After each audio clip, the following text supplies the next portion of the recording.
সালামু আলাইকুম সম্মানিত দর্শক শ্রোতা, দেশ এবং প্রবাস থেকে আপনারা যে যেখান থেকে এই ভিডিওটি দেখছেন, আপনাদের সকলকে অনেক অনেক শুভেচ্ছা, ভালোবাসা, স্বাগত জানাচ্ছি। জীবনকে সফল করার উপায়: সব সময় নিজের লক্ষ্য সামনে রাখুন, হাসির ছবি দেখুন, মন ভালো করে এমন কাজ করুন, রিল্যাক্স করুন, যাতে চাপ কমে এমন কাজ করুন। এইভাবে নিজেকে মোটিভেট করুন।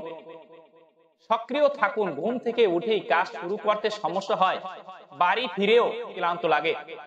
হালকা শরীর চর্চা তাই আপনাকে সক্রিয় রাখতে জরুরি। রোজ ঘুম থেকে হালকা ব্যায়ামের রুটিন তৈরি করে ফেলুন। এতে পেশির শিথিলতা বাড়বে, রক্ত সঞ্চালন ভালো হয়ে আপনার কর্মক্ষমতা বাড়বে। বর্তমানকে গুরুত্ব দিন। অধিকাংশ পেশাদারের ধারণা নিয়মিত চাকরি পরিবর্তনে উন্নতি করা সম্ভব, যদিও এটি সর্বক্ষেত্রে কার্যকর নয়। এর বদলে বর্তমান চাকরিতে চ্যালেঞ্জিং কাজ গ্রহণ করে উন্নতি করা সম্ভব। এজন্য সঠিক সুযোগের প্রতীক্ষায় থাকতে হবে এবং বর্তমান সময়কে গুরুত্ব দিতে হবে। সম্মানিত দর্শক শ্রোতা, ভিডিওটি ভালো লাগলে শেয়ার করুন।